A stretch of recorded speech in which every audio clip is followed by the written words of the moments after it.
मेरा नाम शर्मीन असलम तारड़ है। मैं स्पीच एंड लैंग्वेज पैथोलॉजिस्ट हूँ।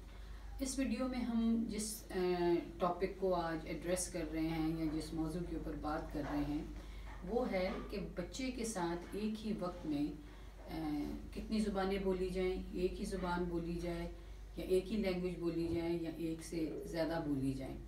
ये हमारे इंडियन सब कॉन्टिनेंट में एक बेहद ज़रूरी सवाल है और रेलेवेंट क्वेश्चन है, क्योंकि हमारे इस रीजन में हम एक तो अपनी रीजनल लैंग्वेज बोलते हैं जो कि पश्तो हो सकती है, पंजाबी हो सकती है, गुजराती हो सकती है, मराठी हो सकती है, सिंधी हो सकती है। और दूसरा हम एक और लैंग्वेज इस्तेमाल करते हैं जिसे हम पाकिस्तान में उर्दू और हिंदुस्तान में उसे हिंदी कहा जाता है, जो कि ये समझा जाता है कि पूरे मुल्क की ज़ुबान है और मुल्क के मुख्तलिफ़ हिस्सों में लोग ये बोलते और समझते हैं। और तीसरी लैंग्वेज जो हम या ज़ुबान इस्तेमाल करते हैं वो अंग्रेज़ी है या इंग्लिश है, जो कि स्कूलों में एक मीडियम ऑफ एजुकेशन भी है। कई स्कूल जिनको हम अंग्रेज़ी मीडियम कहते हैं जहाँ शुरू ही से अंग्रेज़ी में तालीम दी जाती है, और कई स्कूल हैं जिसमें जो अंग्रेज़ी एज अ सब्जेक्ट के तौर पर पढ़ाई जाती है। सबसे जो इम्पॉर्टेंट चीज़ है वो इस हवाले से ये सवाल जो रिसर्च में बार बार आया और उसका जवाब दिया गया वो ये था कि जब आप बच्चे के साथ एक ही लैंग्वेज बोलते हैं, यानी बच्चे को मोनोलिंगुअल रखते हैं, तो वो ज़ुबान वो लैंग्वेज वो बहुत अच्छी तरह सीख जाता है। उस लैंग्वेज में उसको सोचना, समझना, समझाना, लिखना, पढ़ना ये सब कुछ बहुत आसान लगता है, क्योंकि उसमें उसकी महारत या प्रोफिशिएंसी जो है वो बढ़ जाती है।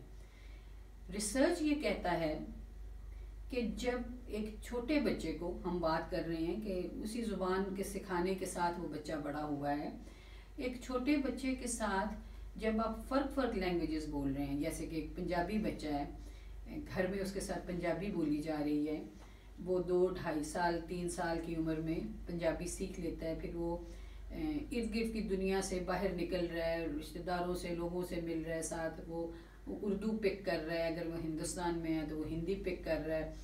तो जब वो स्कूल गया है तो वो फिर अंग्रेज़ी के लफ्ज़ और जुमले पिक करना या सीखना शुरू कर देता है।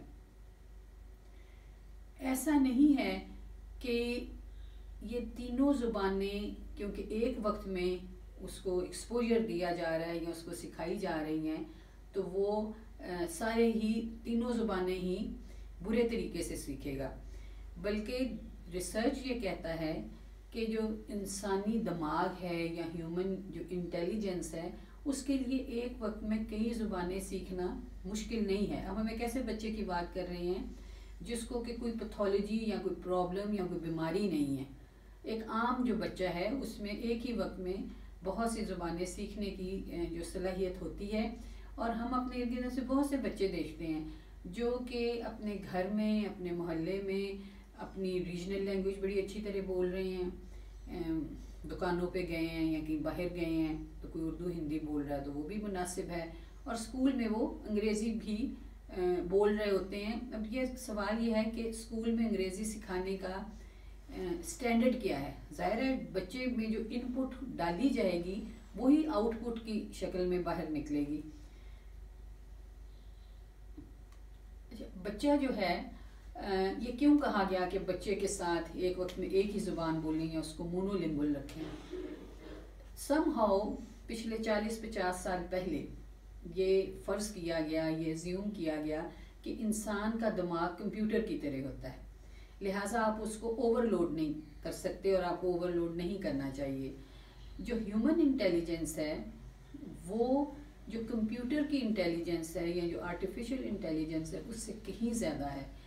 आप दुनिया का सुपर कंप्यूटर भी ले आएंगे तो उसके अंदर जो डला है वही आउटपुट की सूरत में बाहर निकलेगा, जबकि इंसान जो लैंग्वेज सीखता है उसको इस्तेमाल करने की जितनी भी पॉसिबिलिटीज़ हैं या प्रोबेबिलिटीज़ हैं वो उनकी कोई लिमिट नहीं है, वो लामहदूद हैं।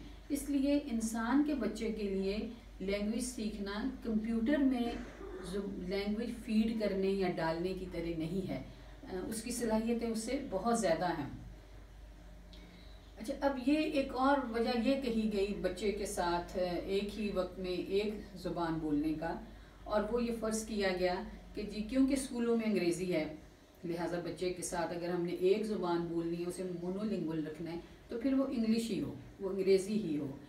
और ये ट्रेंड हमें पूरे इंडियन सब कॉन्टिनेंट में नज़र आता है, क्योंकि इंग्लिश लैंग्वेज में जो महारत या प्रोफिशेंसी है, हम समझते हैं कि जितनी अंग्रेज़ी अच्छी आती होगी उतना हमारी एजुकेशन या तालीम का स्टैंडर्ड उतना अच्छा होगा, जितनी तालीम या एजुकेशन अच्छे स्टैंडर्ड की लेंगे नौकरियां उतनी अच्छी मिलेंगी।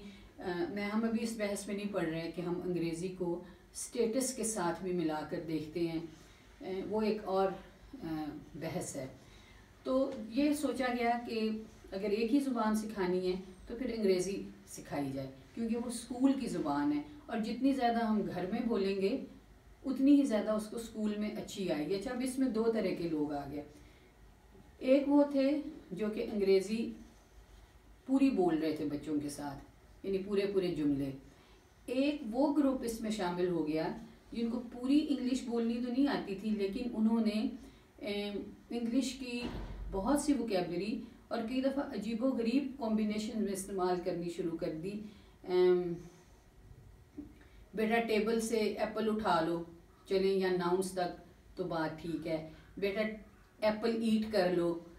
तो ये जो इस तरह की अंग्रेज़ी बच्चों को एक्सपोजर दिया गया, वो भी दरअसल यही था कि हम इनको ज़्यादा से ज़्यादा अंग्रेज़ी ज़ुबान के लफ्ज़ सिखाएं, ताकि हमारा बच्चा भले वो उर्दू या हिंदी मीडियम स्कूल में ही जा रहा है, ये जब उसके पास वोकेबलरी होगी तो उसको अंग्रेज़ी सीखने इंग्लिश सीखने में आसानी रहेगी। अब इस सिलसिले में जो सबसे इंटरेस्टिंग जो बात थी वो ये है कि रिसर्च ये कहता है कि जब बच्चों को L1 यानी उनकी मादरी ज़ुबान, उनकी मदर टंग, या हम उसको उसकी रीजनल लैंग्वेज कह लें, वो अच्छी तरह आती है, तो वो फिर L2 जो कि हम उर्दू और हिंदी समझ सकते हैं, और L3 जो हम अंग्रेज़ी समझ सकते हैं, वो भी और अच्छी तरह सीखते हैं, क्योंकि उनके दिमाग में जो लैंग्वेज के एरियाज़ हैं या उनके दिमाग में जहाँ पर लैंग्वेज प्रोसेस हो रही होती है वो डेवलप हो जाते हैं। लेकिन हमने उसको उलट समझा और हमने एक फोर्स्ड मोनोलिंगुअलिज्म, यानी हमने ये फैसला कर लिया कि नहीं, इसको एक ही ज़ुबान सिखाएं और वो हम अंग्रेज़ी रखेंगे। उससे हमने बच्चों का बहुत ज़्यादा नुकसान कर दिया। बच्चा अपने दादा दादी या बाकी बुज़ुर्गों से अपनी जो मदर टंग है उसमें उसका कम्युनिकेट करना जो था वो कम हो जाता है। मोहल्ले में, गली में वो बच्चा कुछ सीख रहा है, इर्द की एनवायरनमेंट से उसका डिस्कनेक्ट हो जाता है जब उसको अपनी रीजनल लैंग्वेज नहीं आ रही होती है। देखिए, ऐसा नहीं हो सकता कि खैबर पख्तूनख्वा में सभी लोग अंग्रेज़ी सीख लें और अंग्रेज़ी बोलनी शुरू कर दें, या महाराष्ट्र में सभी लोग अंग्रेज़ी बोल रहे हों। ऐसा नहीं हो सकता। जो रीजनल लैंग्वेज हैं वो हज़ारों साल पुरानी हैं, उनका अपनी एक वजूद है, एक एग्जिस्टेंस है, उन्होंने कायम रहना है। लिहाजा हम अगर फोर्स मोनोलिंगुअल ला रहे हैं, भले वो अंग्रेज़ी ही हो और उसके हमारे जो भी वजह हों या रीज़न हों, हम बच्चे का अपनी ज़ुबान, अपने कल्चर, अपने रस्म व रवाज से एक कनेक्शन ख़त्म कर रहे हैं। लैंग्वेज जो है वो एक क्वालिफ़िकेशन है, लोग पैसे देकर ज़ुबानें सीखते हैं, जबकि हम वो ज़ुबान जो बच्चा जो लैंग्वेज मुफ्त में सीख सकता है, हम उससे वो अपॉर्चुनिटी भी ले रहे हैं। और फिर रिसर्च ये भी कहता है कि जिन बच्चों को, जो बच्चे मल्टीलिंगुअल होते हैं, जिनको फ़र्क फ़र्क ज़ुबानें आती होती हैं, उनकी जहानत और इंटेलिजेंस का लेवल भी ज़्यादा होता है, उनके पास वोकेबलरी या ज़ख़ीरा अल्फाज भी ज़्यादा होता है। देखिए, लैंग्वेज हमें दूसरे लोगों से कम्युनिकेट करना भी सिखाती है और लैंग्वेज हमारी इंटेलिजेंस को भी बढ़ा रही होती है। तो मैं ये समझती हूँ कि हमें जो भी हमारी रीजनल लैंग्वेजेस हैं, जो भी हमारी पूरे मुल्क में बोले जाने वाली लैंग्वेज है, चाहे वो उर्दू है, हिंदी है, हम अपने बच्चों को सिखाएं, उनके साथ बोलें। एक मोनोलिंगुअल बच्चा जो सिर्फ अंग्रेज़ी बोल रहा है, मान लिया कि उसके घर के पूरी एनवायरनमेंट इंग्लिश स्पीकिंग है, yet his first language is supposed to be his regional language,